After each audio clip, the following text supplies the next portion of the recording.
Okay, hey guys and gals, I told you yesterday my buddy Bill was going to come over and we're going to build something, and I didn't know what, but I found out. Look at this. He got himself Seagull models, 120 size to 180, isn't it, or 160? Well, yeah, 120 to 180. Texan. T6 Texan. T6 Texan. Beautiful, beautiful airplane. It was already pretty much built. He got it at a hobby shop. A guy started it and then didn't finish it. So the tail feather and stuff's already glued in. We're mounting servos and stuff right now. He's got the middle section to the wing.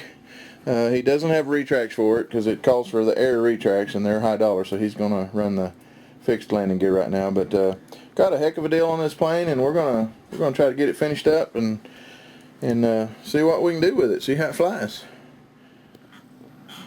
Alright, we've already put our servos in here and drilled our holes and then pulled them back out to CA them. This is a strange one. I've built many ARF kits, and this is the first one I've ever seen that the servos go up here into the cowl. But the two elevator servos go right here, and the rudder servo goes right down here. The only one that's in the fuselage is the throttle. Go figure. But anyway, that's the way it's built, and that's the way we're going to build it. We're going to run these elevator halves off of a Y harness. Alright, got them in place. We'll put the screws in, and we'll run our Y harness as a hole right down through here. Run back into the cavity here. It's a very nicely built plane. Seagull Models is the brand. Same as my Yak 54, but everything seems to really be built well. We did just a little bit of reinforcing with some CA. We ran some more CA, wicked it into these joints up here on these boxes. So after we get this installed, we'll put the cowl ring on, and then we'll get the engine lined up and drill the holes and mount that. It won't take a whole lot to get this thing going. We'll be back in a bit. Okay, I've done this in some of my other videos, but just for you new people that might want to know, we had a servo here. These servos came out of a crashed helicopter. We've checked the gears and everything. They're all good. We did find on one of them the black wire had been cut, just the black one. So what we're going to do here is we're going to solder that back together. We're going to show you how to do that. Now I've stripped the wire back, and I've got it in my little alligator clips here. Got my little handy dandy soldering iron heated up, and my little roll of solder. Now, first thing I did was cut a piece of heat shrink tubing to put over this wire, because you want to cover that spot that you soldered. So we slid it in on here first. Now we're going to solder this joint. If I don't melt the plane here, Bill wouldn't like it. I'd burn a hole in his plane, would he? We won't tell him. Alright, hold your soldering iron up to your wires. Let the wire get hot before you put the solder to it. If you don't, the solder will not flow. And you want it to wick down into that wiring. So, okay, now float in there good. You don't see any sharp edges. Nice little ball of solder. And let me zoom this back out. Alright, we'll take this off. There's our solder joint. It's nice and even all the way around. Now, here's my heat shrink. We're going to slide that back over that, and we're going to take our little blow gun here. I believe it's already plugged in, and we're going to heat the heat shrink down. Ow, that's hot. Sorry. Yeah, keep your fingers up in front of this thing. It gets really warm. You'd think by now I'd know, but kind of a slow learner, huh? Alrighty. There we go. Now we have a nicely tight spliced wire, and here's something else I'm going to do. Let me unplug my soldering iron right quick and let it be cooling off. Hang on, let me grab something here. Let's see if this will fit down over the end of it. Oh, not quite. Need a little bit bigger piece. Okay, here we go. Now let's do this. We're going to cut a big piece of heat shrink just for safety. We're going to slide that down over the wire, over the little piece and where we had stripped it back from each other, and we're going to heat that down. help hold it.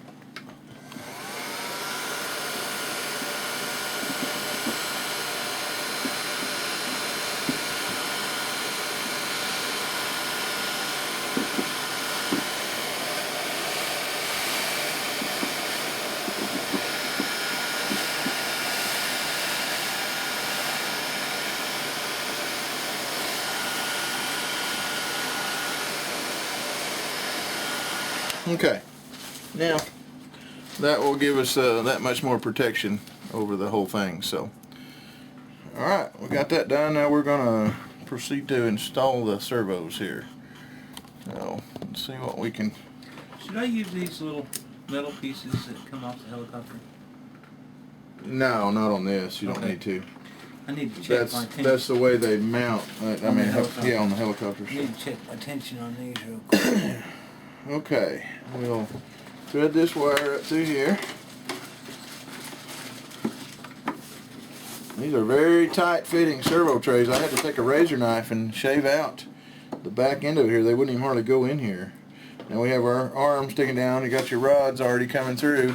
This will have a clevis, a metal clevis screwed on the end of it to hook to this. Just still, I've never seen a kit that the linkage rods come all the way from the tail up to the engine compartment. It's really strange. Alright, Bill, we need screws now. I got them right here. I got 4 of them. Alright, we're going to put the screws in these servos and we'll be back. Okay. Now, our 2 elevator servos up here, we've put on a Y harness and we've run down in the cavity here through a hole, but we're going to run it over through the sidewall back here to where the receiver's going to be, because the fuel tank has to sit right here. So what we did, I've got a little homemade plumb bob that I made out of a little fuel probe. We dropped it down through there, and now I've tied a piece of cord on it, thread, heavy duty coat thread, and then tied that to the end of my wire. Now let's see if we can pull it up through there without breaking it. Get that out of the way. I might help it along with the tweezers here, kind of get it started. Got the camera on. Okay. So we don't say nothing horrible. I'll try to keep it down to a little cuss. Okay, there we go. Got it through that hole. Feed that through. I don't want to break my thread. Alright, let me see if I can get a little more tension off of this. Yeah, I got this. It's almost through there. Let me get a little bit more up here. Yeah, it started to move just a little bit. Okay. Yeah, it's kind of hanging. I got the wire. Now, since that big end, I got to try to feed through there. I don't know why it's... Well, it's got that shrink wrap on it, so but it's not that tight.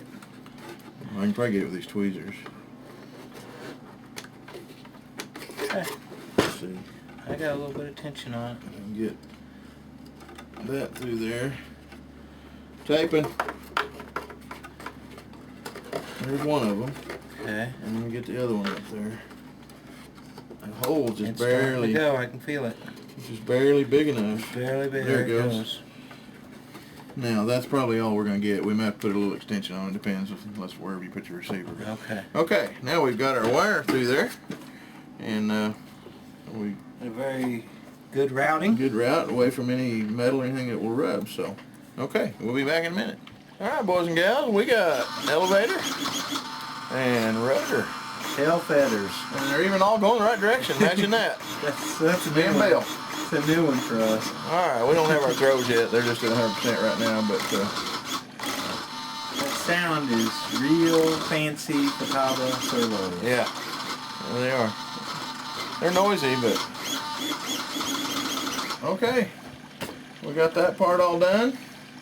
Now we got to do what we got to do. Hook up the servos and the wings for the ailerons, and I think that's about it. Yep. Put the fuel tank in it and the engine. Yeah, we got to do that. So, all right, we'll be back in a bit. Alright. Yeah. All right. The guy got a little ahead of himself here on the tail wheel, and he put it on, but there's a bracket that goes on here. These type tail wheels on these bigger planes have springs that hook to this to help steer it.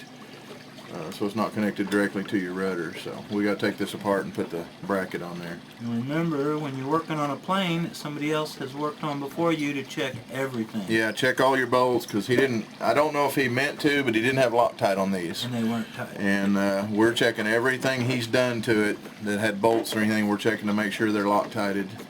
The tail seems to be glued in pretty good. He didn't clean up his mess very good right there, but it's on the bottom. It don't show too bad. So good looking plane. Really, really pretty plane. Be a fun one to fly. So all right, does that? Yeah, it goes on top, right? I guess. I think. Let me see how that lines up.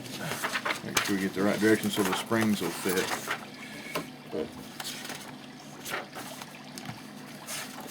Maybe back here toward the end. Okay.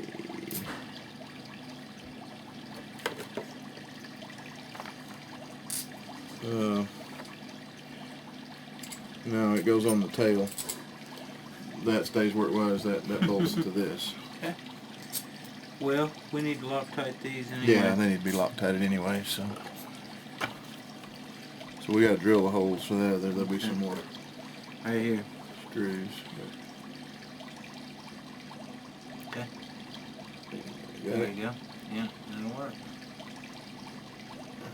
Enough? Yeah, put a little more. There you go. We don't want nothing coming loose. Nope.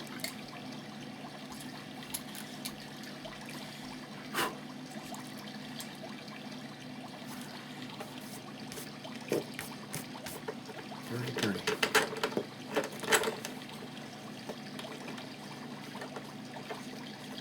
Wait a minute. We're going to put that on first. I just now noticed that. You're not going to be able to get to the screws. So, it goes Glad you noticed that.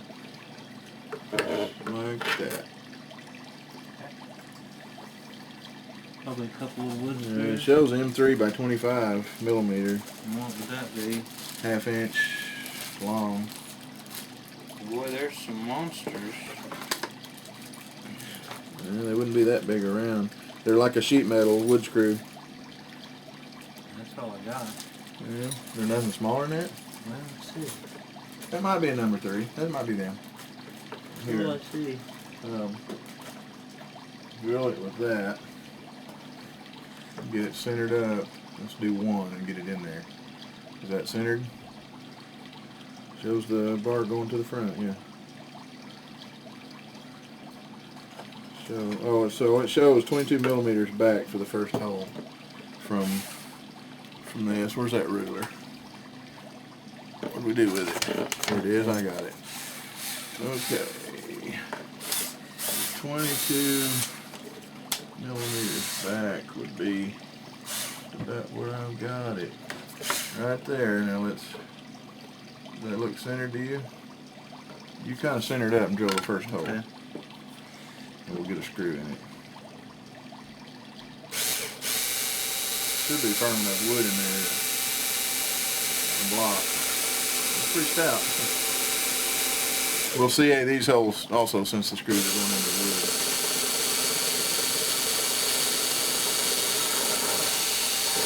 Now just put one in it and hold it while we drill the other one. Boy, those are massive. I have a feeling that's them though. Now, but wait. Let me see. I don't think they even go through this. I think a number 3 would be slightly smaller than that, but that's all that's in there, so it's got to be them. Now, you want it stout, that's for sure. That's true. Yeah, it does. It goes through that. Okay, well that's him. Okay. We may not have to. You may want the other bigger bit. We may not have to CA these things. They may be tight enough to. Yeah, you're gonna need that bigger bit. You're gonna strip it.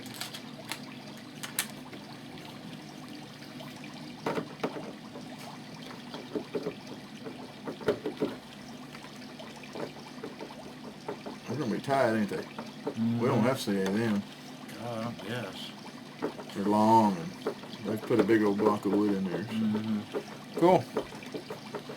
Save us a step.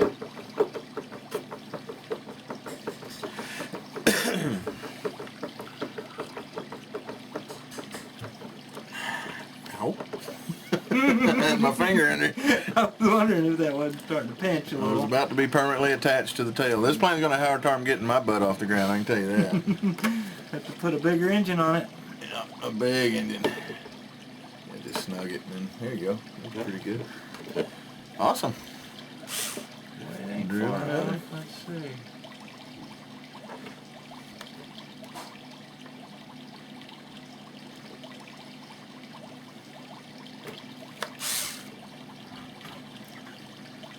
It's the shadow that's making me think it's off a little. Yeah. That lights.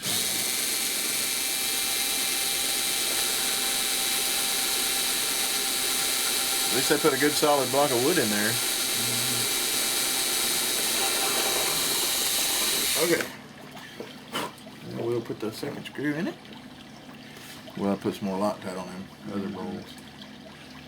That's the same landing gear that's on my yak, but it's a 120 size. Oh yeah. Same brand. Pretty plain. I like this silver army colored one better than the yellow. Oh, better than the top flight? I love yellow, but for some reason I love this silver with the red. Since I got this one, I've looked at the different ones, and This is- one and the other one that Seagull makes, which is a green. It's got green stripes on the silver wing. It's one of the prettiest colored ones I've seen, the color scheme. I love it.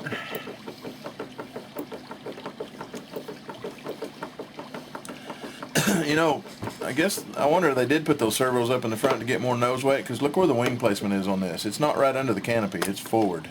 The way it is. It's way forward of the canopy. Yeah. So that may be why they mounted all the servo blocks up there to get all the weight up in the front. Alright, now we'll put the other one back on. Put some more Loctite on them. Okay. And then we'll put the springs on it. We'll have a tail wheel.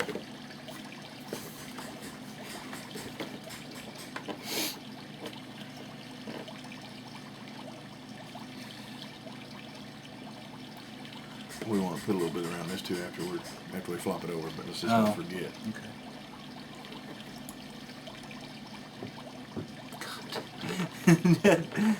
Just flopped right over and fell off. Oh, happens to me all the time.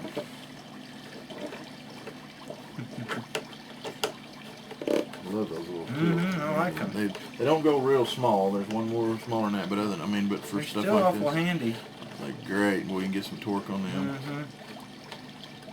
Awful handy. $5 a set. Can't beat that. That's right.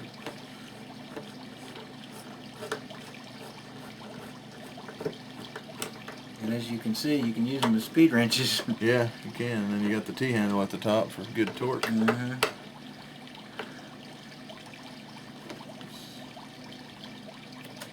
I don't know how much I can. Yeah, it's pretty snug. One coming loose. Alright, you got the springs? I did. We will hook him on here. And we'll have tail wheel. Quick. It's a little bitty tail wheel. Yeah. I'll tell you something else I do too. This came already mounted, but I put some Loctite on the end of that Oh, little that's bolt. right. That's right. You know, mine fell off over in Huntsville that time. Sure did. After you flew it 1,000 Yeah, times. my tail wheel come loose. So. How do those? Yeah, they hook through here and here. Okay. That little bolt in here, I don't. It looks like he's Loctite it. I see some goop around it, so he Yeah, might. just Well, that came from the factory though. That was already assembled, Oh, okay. so it's tight. I understand. Yeah, just clip it onto there. And then, It's not that way. It's this way. Yeah, it goes that way. And then hook it right here. Okay, you need some needle nose, or can you get Yeah, I it? think I can get it.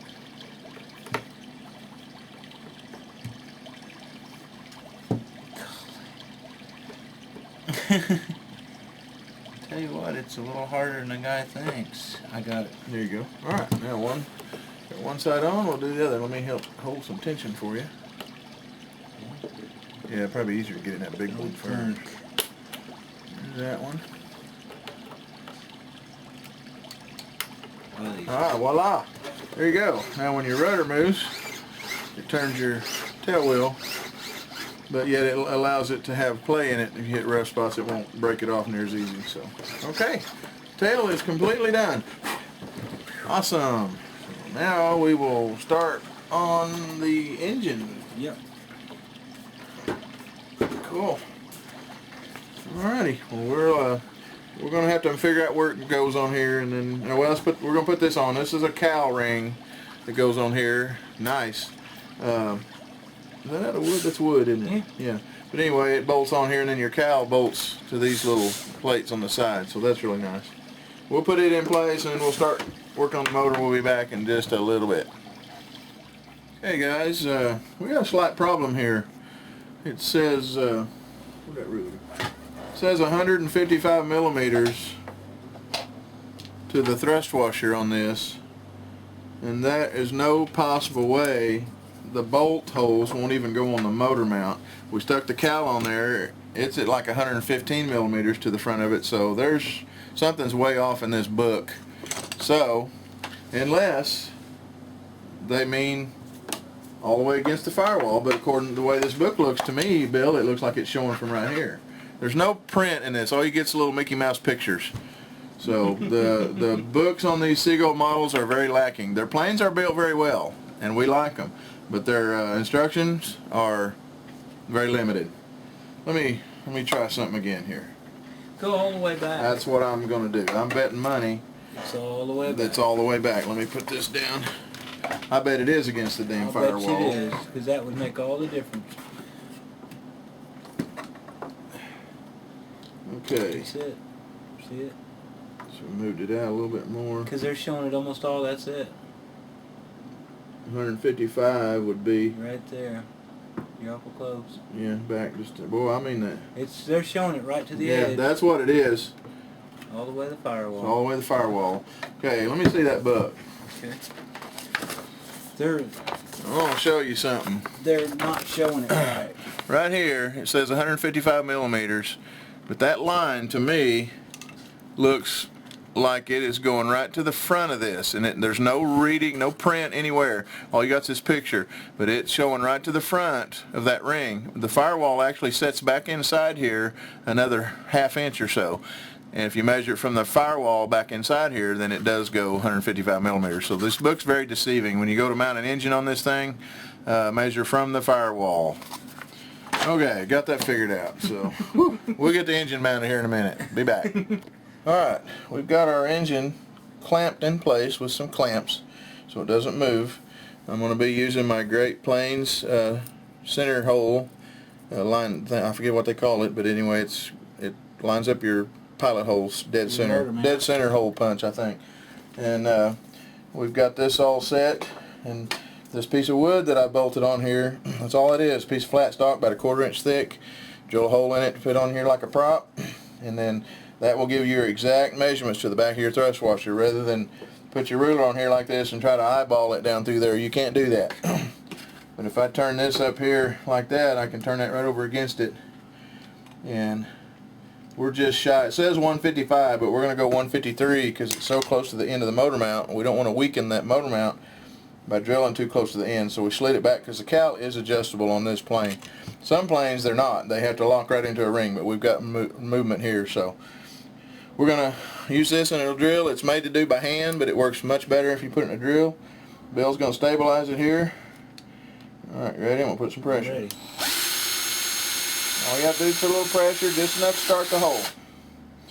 We're going to do the two back ones.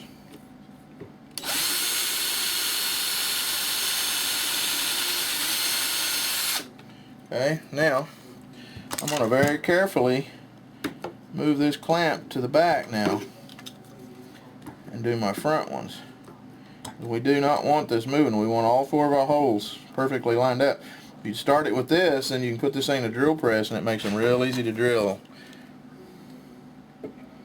Okay, push a little funnel down in there. That lines it up. A little pressure just to let it start drilling. All we're doing is making a pilot hole. Now let me go over here, move this one back. These little clamps are really handy too. Yes, they are. You get them in hardware stores. Hardware stores, Lowe's, Home Depot. Walmart might have some. Harbor Freight is a Yep. good place. If you got a Harbor Freight near you, they have a lot of little clamps and cheap stuff like that. They're reasonable priced, and for what we're using them for, they don't have to be real strong or anything. Just enough to hold that stuff in place. So a little push button here to release it. Those are great little bitty clamps. But anyway, got that marked. Now we got perfect pilot holes. We will take the motor mounts off, put them in a drill press. We'll show you that here in a minute. Drill the holes in it. And then when we put the motor mount back, we will Loctite the bolts and everything to make sure they stay good and tight. You don't want anything vibrating loose on this airplane, any airplane. I've heard horror stories of engines falling off. I've never had it happen. Have not seen it happen, but I've heard stories from some of the old timers that have been flying a lot longer than I have, that they've had motors just fall off in the sky, and you lose your whole plane because your CG is so far off, the plane just spirals to the ground and smashes. So no control whatsoever if you lose your engine. There is no dead stick landing. It's dead, all right. It's a pile of sticks. It is a dead stick. Technically, it is a dead stick landing. Okay, we'll be back in a minute. Well, we're coming right along, boys and girls. We got the engine on. We got to finish putting the bolts in it. We got the fuel tank in, all the fuel lines out. We're coming down the home stretch. Basically, I think we got left is putting a switch in it and mounting the cowl, and we're done. And the only hole we have to drill in the cowl is just a little small round hole for the glow plug. We got to put the servos in the wings. Yeah, we got to put servos in the wings. But the little hole here, the head doesn't even stick out of the cowl, so all we need is a small hole for the glow starter, and then a little bitty hole up here for the needle valve cable, and servos in the wings, and maybe by next weekend we can fly this thing. The weather permits. We'll do a little more here in a little bit. Come back. Guys, we got a lot done on this today. Bill just left to go home, and we'll try to finish it up. I'm going to try to work on it some for him this week, but man, this is a pretty AT-6 Texan. I love it. We got the engine all mounted, muffler, got all the servos and linking tail feathers hooked up. I got the cowl pretty much done. I've got to cut the bottom out here for the muffler and drill a hole in the side for the glow plug, and then mount it and put the prop stuff on it. Other than that, all we like is putting the servos in the wing halves, and we've got to build some long extensions for this. It's going to take about a 24-inch extension to get in there. So anyway, hopefully we'll get it finished up before the weekend and do the maiden flight on it. So stay tuned. Thanks for watching.